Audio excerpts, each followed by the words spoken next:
नमस्ते, यहाँहरू सबैजनालाई मेरो च्यानल खरेल कन्स्ट्रक्सनमा स्वागत छ। आज हामी यो नेपालमा घर बनाउने प्रक्रिया अन्तर्गतको 13औं भिडियोमा छौँ।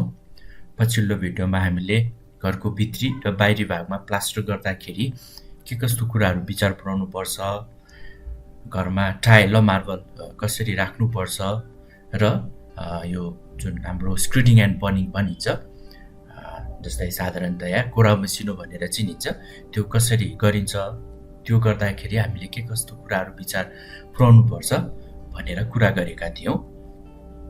आजको यस भिडियोमा हामी समग्र घरको फिनिसिङको बारेमा कुरा गर्नेछौँ। यस भिडियोमा हामी घरमा कलर लाउँदाखेरिका जानकारीहरू, साथसाथै फल सिलिङ, पार्केटिङ, प्यानेलिङ, समग्र घरको फिनिसिङको बारेमा कुरा गर्नेछौँ। र जुन हाम्रो एउटा क्रमिक सिरिज भिडियोहरू आइरहेका थिए नेपालमा घर बनाउने प्रक्रिया अन्तर्गतका, यसै भिडियोबाट हामी यो सिरिज पनि अन्त गर्नेछौँ। घरको जति पनि प्लास्टर र कोरा मसिनो गरिएको ठाउँ रहन्छ, ती सबै ठाउँहरूमा राम्ररी पानीले भिजाउन जरुरी छ। हामीले घर बनाउँदाखेरि जति पनि सिमेन्टको काम गर्छौँ, जस्तै ढलान भयो, गाह्रो लगाउने भयो, प्लास्टर, कोरा मसिनो, यी सबै संरचनामा हामीले कम्तीमा पनि 3 देखि 4 दिन बिहान, दिउँसो र बेलुका गरेर राम्ररी पानीले भिजाउन जरुरी छ।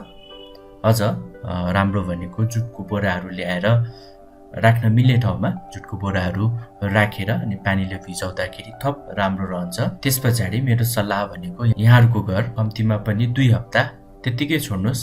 कतिपयले यो प्लास्टर गरेर 1-2 दिन पानीले भिजाउने, त्यसपछि कलरहरूको प्रोसेस अगाडि बढाएको देखिन्छ।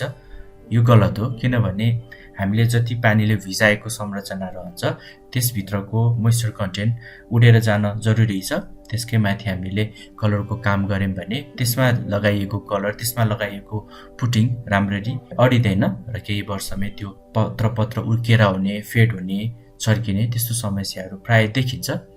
त्यसैले क्युरिङ गरिसके पछाडि यहाँहरूले घरलाई कम्तीमा पनि 2 हप्ता त्यत्तिकै छोड्न जरुरी छ। त्यस्तै जति पनि यो कलरको कामहरू रहन्छ, यो बर्खायाममा गर्ने सल्लाह म दिँदिनँ, किनभने बर्खाको समयमा हावामा मोइस्चर कन्टेन्ट, पानीको मात्रा धेरै हुन्छ र त्यो सिजनमा गरिएको कलरहरू सुक्खा सिजनमा गरिएका कलरहरूको तुलनामा छिटै फेड भएको मोइस्चर कन्टेन्टले गर्दाखेरि कहिलेकाहीँ यो पत्रहरू निस्किएका यो ब्राइट अवस्थामा मैले देखेको छु।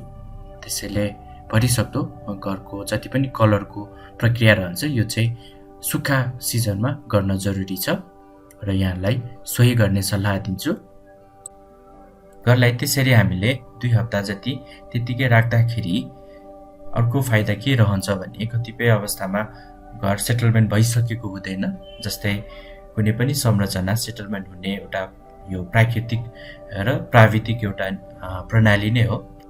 विशेष गरेर घरमा कोरा मसिनोहरू सबै गरिसके पछाडि घरको लोड केही मात्रामा बढ्ने गर्दछ र कोरा मसिनो गरिसके पछाडि चाहिँ घरको सेटलमेन्ट, जुन घर बस्ने एउटा प्रणाली रहन्छ, त्यो व्यावहारिक रूपमा भएको देखिन्छ। त्यसैले पनि यो कोरा मसिनोहरू सबै गरिसकेर हामीले केही हप्ता घरलाई त्यत्तिकै छोड्यौँ भने त्यसरी सेटलमेन्ट हुँदा घर बस्दाखेरि कुनै भागहरू चर्किन सक्छ अथवा फुट्न सक्छ। ती चर्केका र फुटेका भागहरूलाई फेरि हामीले केही भाग तोडेर त्यसमा मुर्गा जाली, जुन स्टिलको जाली हुन्छ, त्यो लगाएर त्यसमा प्लास्टरले ती सबै क्र्याक्सहरू, ती फुटेका ठाउँहरू सबै टालिसके पछाडि बल्ल हामीले कलरको प्रक्रिया अगाडि बढाउँदा उचित रहन्छ। यदि यस्ता क्र्याक्सहरू पछि कलरहरू लगाइसकेपछि आयो भने यसले निकै खर्चिलो र झन्झटिलो समस्या उत्पन्न गराउँछ। त्यस्तै यसमा अर्को कुरा पनि जोडिहाले, जस्तै घरको जति पनि हाम्रो कम्पाउन्ड वाल रहन्छ, कम्पाउन्ड वाल पनि कतिपय अवस्थामा अगाडि नै लगाएको देखिन्छ। तर जुन अहिले भर्खर कुरा गरियो, जुन घरको सेटलमेन्ट, घर बस्ने प्रक्रिया, त्यसरी घर बस्दाखेरि कम्पाउन्ड वालहरू पनि चर्किने, फुट्ने गरेको प्राय अवस्थामा देखिन्छ। त्यसैले कम्पाउन्ड वालहरू पनि यो कोरा मसिनहरू सबै गरिसकेको 2 देखि 3 हप्तापछि बल्ल वालहरू लगाउने सल्लाह दिन्छु। कम्पाउन्ड वाललाई पनि 10-10 फिटमा पिलरहरू दिएर तल हात्ती पाइला जस्तो जालीहरू बुनेर अनि तलैबाट एउटा बिम दिएर नै कम्पाउन्ड वालहरू लगाउँदाखेरि कम्पाउन्ड वालहरू पछि फुट्ने चर्किने समस्याहरू आउँदैन। विशेष गरेर घर र कम्पाउन्ड वाल जोडिने भाग रहन्छ, त्यसमा कतिपयले घरकै पिलरबाट सिधै कम्पाउन्ड वाल लगाएको देखिन्छ। त्यो भन्दा पनि कम्पाउन्ड वाललाई त्यो भागमा छुट्टै एउटा पिलर दिएर कम्पाउन्ड वाल लगाउँदाखेरि घरको सेटलमेन्ट सँगसँगै कम्पाउन्ड वालहरू फुट्ने अथवा चर्किने सम्भावना निकै कम रहन्छ। यो पनि एउटा सानो जानकारी भइहाल्यो यहाँलाई।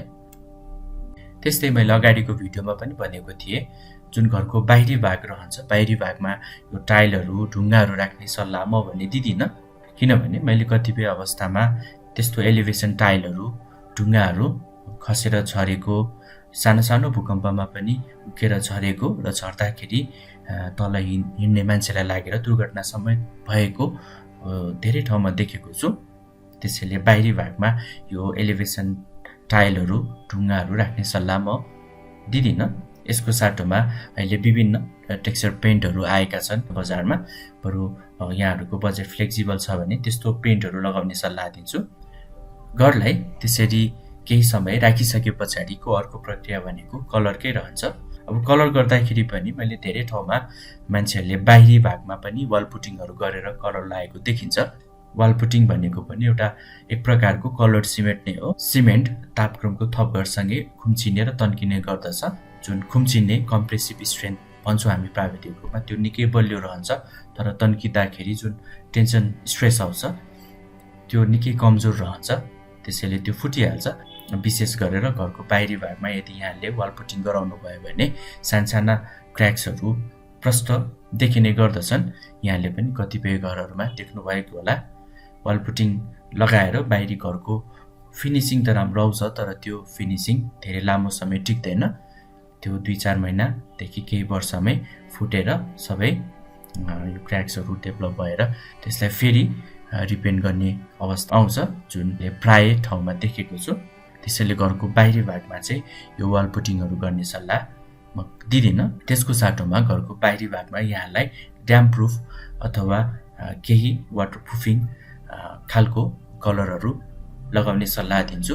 त्यस्तै घरको बाहिरी भागमा हामीले कलर छान्दाखेरि वेदर कोड, जुन बाहिरी भागको लागि बनाइएका कलरहरू जसमा केही मात्रामा यो प्लास्टिक पोलिमरहरू मिसिएका कलरहरू नै छान्ने सल्लाह दिन्छु। त्यस्तै घरको भित्री भागमा भने वाल पुटिङ लगाउने नै सल्लाह दिन्छु।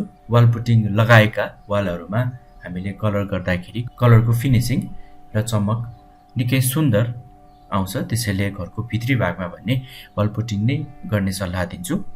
हामीले कलरहरू लगाउँदाखेरि विचार पुर्याउनु पर्ने कुरा भनेको त्यसको बेस तयार गर्दाखेरि हो।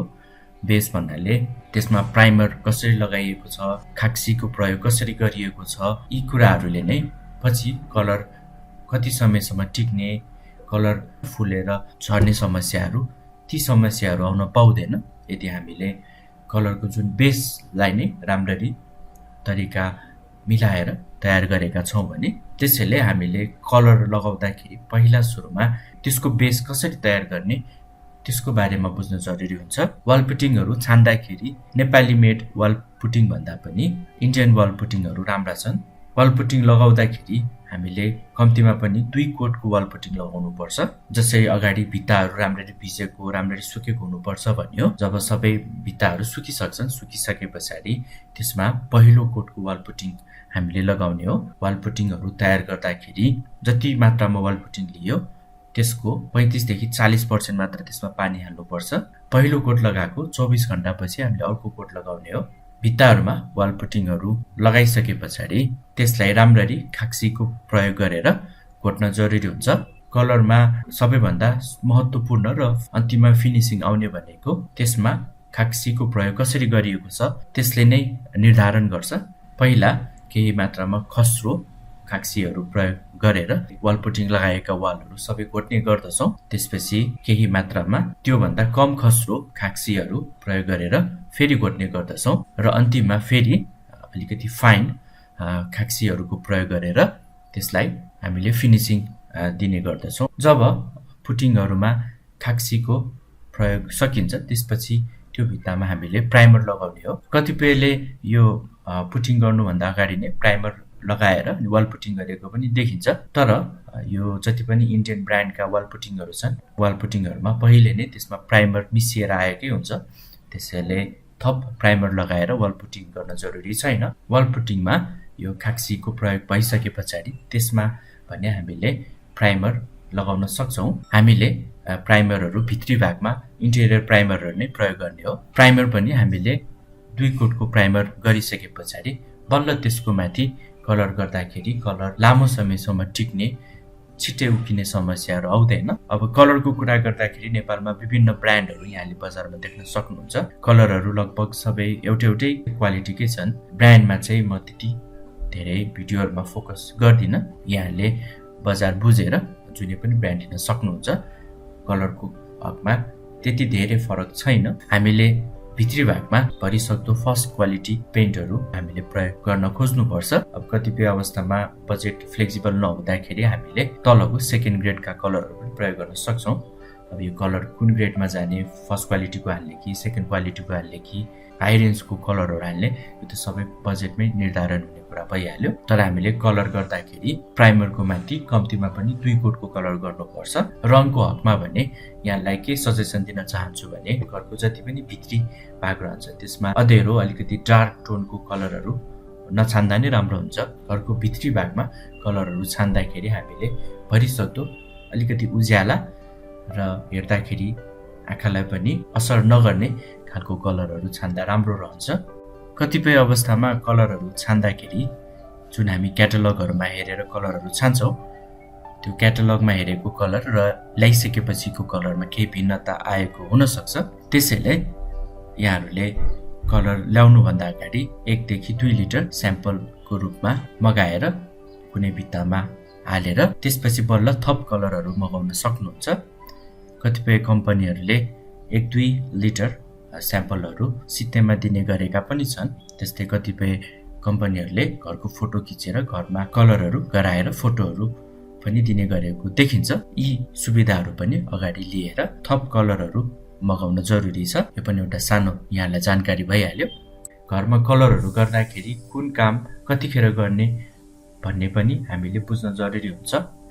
कतिपय अवस्थामा यो कामको प्याटर्न नमिल्दाखेरि कलरहरू फेरि लगाउनु पर्ने स्थिति आएको मैले धेरै ठाउँमा देखेको छु। यदि यहाँहरूले फल सिलिङहरू, पार्केटिङहरू गर्दै हुनुहुन्छ भने कलर यी सबै कामहरू सकिसके पछाडि मात्र गर्ने सल्लाह दिन्छु। फल सिलिङको बारेमा त हामीले छुट्टै एउटा भिडियो पनि बनाएका छौँ। त्यो भिडियो च्यानलमा गएर यहाँले हेर्न सक्नुहुन्छ। फल सिलिङमा प्रयोग हुने भनेको यो जिप्सम बोर्डहरू र च्यानलहरू नै हुन्। यहाँहरूले दिएको डिजाइन अनुसार जिप्सम बोर्ड र यो च्यानलहरू राखेर उहाँहरूले डिजाइन गर्नुहुन्छ। फल सिलिङ यहाँहरूले कोरा मसिनहरू सकेर त्यसलाई भिजाएर सुक्न दिइसके पछाडि सुरु गर्दाखेरि राम्रो रहन्छ। त्यस्तै फल सिलिङ सँगसँगै हामीले जुन कोठामा फल सिलिङहरू गर्दैनौँ ती कोठाहरूमा यहाँ भिडियोमा देखाए अनुसार यसरी कार्निक्सहरू राख्न सक्छौँ। यसरी भित्ता र सिलिङको कर्नरहरूमा कार्निक्सहरू राख्दाखेरि र बीचमा यहाँ फोटोमा देखाए अनुसार यसरी चक्काहरू राख्दाखेरि कोठाहरूलाई थप सुन्दर बनाउन मद्दत गर्छ। फल सिलिङ पछाडि पार्केटिङको बारेमा कुरा गरौँ। जुन कोठामा हामी पार्केटिङ गर्छौँ त्यो कोठाको कोरा मसिनो केही डाउन गर्दाखेरि पछि हाम्रो सबै भाग एउटै लेभलमा पर्न जान्छ। कतिपय अवस्थामा अगाडि नभन्दाखेरि पार्केटिङ केही भाग माथि आउने गर्दछ, जुन हेर्दाखेरि त्यति राम्रो देखिँदैन। यो त अगाडि भिडियोमा पनि हामीले कुरा गरेका थियौँ। अब पार्केटिङ कसरी गर्ने, कस्तो खालको काठहरू प्रयोग गर्नुपर्छ भनेर पनि हामीले छुट्टै भिडियो बनाएका थियौँ। च्यानलमा गएर सो भिडियो हेरेर यहाँले थप जानकारी लिन सक्नुहुन्छ। पार्केटिङको हकमा हामीले बजारमा 2टा अप्सन भेट्न सक्छौँ। एउटा चाइनिज पार्केटिङ अथवा ल्यामिनेट फ्लोरिङ भनेर चिनिन्छ भने अर्को नेपाली पार्केट भनेर चिनिन्छ। मेरो व्यक्तिगत सल्लाह भनेको नेपाली पार्केटमै रहन्छ, किनभने घरको सेटलमेन्टसँगै चाइनिज पार्केटहरू फुलेर आउने, कुनै लकहरू खुस्केर आउने र ग्यापहरू डेभलप हुने गरेको प्राय अवस्थामा देखेको छु। त्यस्तै यो जुन चाइनिज पार्केटहरू रहन्छ त्यसको माथिको जुन ल्यामिनेट पनि केही वर्षमै उडेर फिक्का भएर आउने गरेको देखेको छु। त्यसको साटोमा नेपाली पार्केट केही मात्रामा महँगो भए पनि त्यसमा यस्तो समस्याहरू आउँदैन। तर नेपाली पार्केटमा पनि हामीले पार्केटको लागि प्रयोग गर्ने काठ सुकेको र सिसौहरू हुन जरुरी छ। अरू मिक्स काठहरू प्रयोग गरेर पार्केटिङ गरेको अवस्थामा त्यस्तो काठहरू खुम्चेर सुकेर ग्यापहरू आएको, खुस्केर आएको, बाङ्गिएको पनि देखिन्छ। त्यसैले हामीले पार्केटहरू छान्दाखेरि राम्ररी बुझेर कस्तो खालको काठ प्रयोग गर्ने जानकारी लिन जरुरी छ। नेपाली पार्केट प्रयोग गर्ने सोचमा छौँ भने हामीले नेपाली पार्केट कतिखेर लगाउने पनि जान्न जरुरी हुन्छ। नेपाली पार्केट हामीले पुटिङको काम सकिसके पछाडि लगाउँदा राम्रो रहन्छ, किनभने नेपाली पार्केटहरू भुइँमा फेभिकोलहरू लगाएर टाँस्ने हो। त्यसरी टाँसेको काठ 20 देखि 25 दिन सुकाउन जरुरी हुन्छ र सुकिसके पछाडि त्यसलाई मिसिनले घोटिसकेर बल्ल फिनिसिङ गर्ने हो। त्यसरी घोट्दाखेरि काठको धुलो धेरै मात्रामा आउने गर्दछ। तर यदि हामीले वालमा पहिलो कोटको कलर गरेका छौँ भने त्यसको माथि दोस्रो कोट कलर गर्दाखेरि कलरको फिनिसिङ आउँदैन। त्यस्तै किचनका दराजहरू भए, लिभिङ रुममा टिभी युनिटका दराजहरू भए, जति पनि हाम्रो घरमा दराजहरूको काम रहन्छ त्यो दराजहरूको काम पनि पार्केटिङ सुकेको अवस्थामा हामीले गराउन सक्छौँ। यसमा मैले भन्न खोजेको कुरा के हो भने जति पनि धुलो र अलिकति फोहोरको काम छ यो सबै सकिसके पछाडि मात्र हामीले कलर गर्दा कलर 2 कोटमै हामीले राम्रो फिनिसिङ पाउन सक्छौँ। कतिपय अवस्थामा कलर अगाडि नै गर्दाखेरि यी नै कामहरूले भित्ताहरू फोहोर हुन गई फेरि कलर लगाउनु पर्ने अवस्था आउँछ। पार्केटहरू टाँसिसके पछाडि हामीले झ्यालहरूको काम पनि गर्न सक्छौँ। यदि यहाँहरूको युपिभिसीको झ्याल अथवा एल्युमिनियमको झ्याल छ भने ती झ्यालहरू यतिखेर यहाँहरूले राख्दाखेरि उचित रहन्छ। त्यस्तै यदि यहाँहरूको काठको झ्यालहरू छ भने त्यसमा पनि काक्सीको प्रयोग गरेर त्यसमा प्राइमर र त्यसपछि इनामेल प्रयोग गर्न सक्नुहुन्छ। ढोकाहरूमा चपडा पोलिस गर्ने प्रक्रिया पनि यतिखेरै हामीले गर्ने हो। मैले अगाडि पनि भनिहालेँ, घरको जति पनि धुलोको काम रहन्छ जस्तै ढोका र झ्यालहरूमा काक्सीको प्रयोग गरेर त्यसमा प्राइमर र इनामेल लगाउने अथवा चपडा पोलिस लगाउने प्रक्रिया भयो। त्यसपछि पार्केटमा घोटेर त्यसलाई चपडा पोलिस गर्ने प्रक्रिया भयो, दराजहरू बनाउने प्रक्रिया भयो, दराजहरूमा कलरहरू लगाउने प्रक्रिया भए। यी सबै कामहरू सकिसके पछाडि बल्ल हामीले भित्तामा कलरको काम गर्दा राम्रो रहन्छ। यो सँगसँगै हामीले भर्याङ, बार्दली तथा कौशिका प्यारापेट वालहरूमा रेलिङ अथवा स्टिलको काम पनि गर्न सक्छौँ। यसरी स्टिल लाग्दाखेरिको एउटा सानो अनुभव र जानकारी दिन चाहे। हामीले ग्रेनाइट तथा टाइलहरू सफा गर्नलाई एसिडको प्रयोग गरेका हुन्छौँ। त्यसरी एसिड लगाएर सफा गर्दाखेरि एसिडबाट निस्केको ग्यासले यदि स्टिलहरू पहिल्यै राखिएको छ भने त्यस्तो ग्यासले स्टिलहरू सबै बिगारेर त्यसमा दागहरू उत्पन्न गराउँछ। त्यसैले हामीले स्टिलहरू राख्नु अगाडि नै ग्रेनाइट अनि टाइलहरूमा एसिडले सफा गराउनुपर्छ। त्यसपछि मात्र हामीले स्टिलको काम गर्ने हो। यी सबै कामहरू सकिसके पछाडि बल्ल हामीले पहिलो कोटको कलर भित्तामा गर्ने हो। पहिलो कोटको कलर लगाइसके पछाडि हामीले धारा तथा बत्तीको कामहरू गर्न जरुरी छ। जति पनि स्विच बक्सहरू भए, ट्युबलाइट, वाल लाइटहरू भए हामीले पहिलो कोटको कलर लगाइसके पछाडि नै हाल्न जरुरी छ। त्यस्तै बाथरुमहरूमा, टोयलेटहरूमा धाराको काम पनि हामीले यतिखेरै गर्ने हो। सबै कामहरू सकिसके पछाडि घरको फाइनल कोट रहन्छ। फाइनल कोट भने अन्तिममा नै गर्ने सल्लाह दिन्छु। त्यसरी हामीले अन्तिममा फाइनल कोट गर्दाखेरि कलरलाई अरू कामले पोर बनाउन पाउँदैन र हामीले दोस्रो कोटको कलरमै फिनिसिङ पाउन सक्छौँ। घरको फिनिसिङको विभिन्न विषयहरू जस्तै मोडुलर किचन, पार्केटिङ, फल सिलिङ, कलर आदिको बारेमा मैले छुट्टा भिडियोहरू बनाएर च्यानलमा हालेको छु। यहाँहरूले च्यानलमा गएर सो विषय अन्तर्गत थप जानकारीहरू पाउन सक्नुहुनेछ। एउटा साधारण आवासीय घर जुन 3 देखि 4 आनामा बनेको हुन्छ त्यस्तो घरमा फिनिसिङको काम गर्दाखेरिको खर्च भनेको 20 देखि 25 लाखसम्म पर्न जान्छ। यो एउटा नर्मल फिनिसिङ गर्दाखेरिको खर्च हो। त्यस्तै घरको फिनिसिङ सँगसँगै हामीले जुन हाम्रो कागजी प्रक्रिया अन्तिममा हामीले निर्माण सम्पन्न लिनुपर्ने हुन्छ नगरपालिकाबाट, निर्माण सम्पन्नको लागि कागजी प्रक्रिया अगाडि बढाउन जरुरी छ। त्यसको लागि यहाँले घरको फोटोहरू खिचेर घरको 23 वर्षको आर्थिक कर वडामा गएर तिरेर ती सबै कागजात यहाँहरूको प्राविधिकलाई बुझाएर निर्माण सम्पन्नको लागि प्रक्रिया अगाडि बढाउन सक्नुहुन्छ। त्यसरी प्रक्रिया अगाडि बढाएको हप्ता 10 दिनमै यहाँहरूले निर्माण सम्पन्न पाउन सक्नुहुन्छ।